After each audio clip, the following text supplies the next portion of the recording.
just as a good book transports us to other worlds. A good story in English transports us to a new fluency, word by word. Today's narrative is about the art of learning, and it is also your chance to improve your English with a story that will make you think. Stay with us. There is a subtle trap in knowledge. We spend our lives filling our cup with expertise, proud of our depth. But what if, at some point, the cup gets so full that there's no more room for anything new? And what if our greatest expertise becomes the biggest barrier to our next great discovery? This is the story of Eleanor, a professor who was the foremost authority in her classroom, the guardian of a cup overflowing with knowledge, and of how she rediscovered the magic of her discipline, not by adding another drop, but by having the courage to unexpectedly empty her cup and become a student again. In the imposing architecture of the university in New York, Professor Eleanor Vance was an institution. Her classroom was a cathedral dedicated to Shakespeare, and she, its high priestess. Decades of meticulous study had filled her cup to the brim with analyses, theories, and an encyclopedic knowledge that few in the world could match. Her reputation was impeccable. Her reputation was impeccable. That the cathedral was too silent. Her classes, though technically brilliant and filled with erudition, had lost their fire. The passion that once consumed her was now just a distant memory, replaced by a polished but predictable delivery.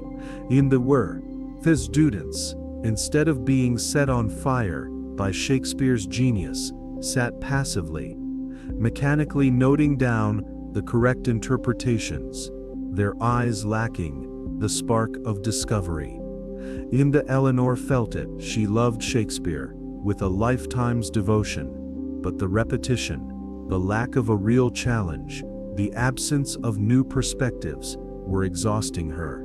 Her vast expertise, which was once her greatest joy, had become a heavy burden, a golden mantle that kept her from feeling the fresh wind of a new idea.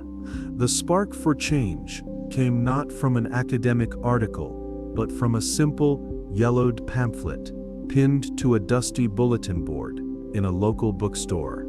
It announced an informal reading group, open to the public, and the book of the month was Hamlet, the classic that Eleanor could recite backward and forward. But something about that simple invitation drew her in, a curiosity she hadn't felt in years, an almost childlike impulse to see how ordinary people read her beloved Shakespeare. And, in a quiet act of rebellion against the Professor Vance she had become, she decided to go, not as the expert, but anonymously. Just as Eleanor. The first meeting took place in the back of the bookstore, among piles of used books. The circle was small and unexpected. A burly firefighter with calloused hands, a nurse with tired but kind eyes, a baker whose apron still had traces of flour on it, a taxi driver who looked like he had seen all the city's stories. No academic credentials, no pretense, just a group of people, united by a simple cup of tea and a love of reading. Eleanor sat in a corner, her full cup weighing heavily in her hands, and just listened, resisting the almost physical impulse to correct, to guide, to teach. The discussion began, and Eleanor braced herself for the festival of mistaken interpretations. But what she heard surprised her. The firefighter spoke about Hamlet's famous hesitation, not in terms of existential philosophy, but by connecting it to the paralysis he felt in the crucial seconds before entering a burning building. The nurse spoke of Ophelia's madness, not as a literary device, but with a clinical empathy, describing the pain she saw in her patients. The baker compared the plot's complexity, not to a critical theory, but to the many layers of a well-made puff pastry. The interpretations were personal, non-academic, based on the rough texture of real life. And for that very reason, they were incredibly alive, full of insights that decades of formal study had hidden from Eleanor. They weren't dissecting the text, they were conversing with it, letting it resonate with their own experiences. And then Eleanor realized her vast knowledge wasn't a window into the text. It had become a wall, a fortress of theories and citations that prevented her from simply feeling the play, from connecting with the raw humanity that pulsed beneath the words. She was so focused on teaching the correct meaning that she had forgotten that the true magic of literature lay in personal discovery. Her cup was so full of theory that there was no more room for life. Eleanor returned to her classroom the following week, feeling not like the expert, but like the beginner. The experience in the reading group had opened a crack in her wall of knowledge, letting in a new and refreshing light. She looked at the young faces before her, not as empty vessels to be filled with her answers, but as potential sources of new questions. She started the class differently. Instead of beginning with her masterful analysis of a scene, she asked a simple, open-ended question. Yuh, what did you feel here? What does this connect with in your lives? At first, there was silence, the students surprised by the change. But then, timidly, a hand went up. One student shared a personal connection to the character's pain. Another disagreed, bringing in their own experience. The classroom, once a temple of silent monologue, transformed into a vibrant forum of debate and shared discovery.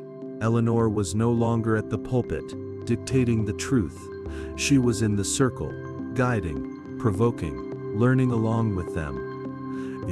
She realized her role wasn't to have all the answers, but to create a space where questions could flourish.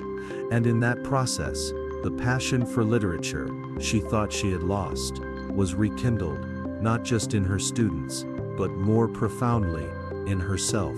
Eleanor's journey from the stagnant expert to the revitalized learner teaches us the timeless lesson of the full cup. Knowledge is a treasure, without a doubt, but when it becomes a fortress, when it prevents us from hearing new voices and seeing with fresh eyes, it ceases to be an asset and becomes an anchor. True wisdom lies not in having the fullest cup, but in having the humility to periodically empty it, to taste something new. Her story is an invitation to look at our own areas of expertise and ask, where is our cup so full of correct answers that we've become deaf to new questions? Where might our experience be, paradoxically, preventing us from learning? And where could we find our own unexpected reading group, a place where wisdom comes not from authority, but from a diversity of experiences?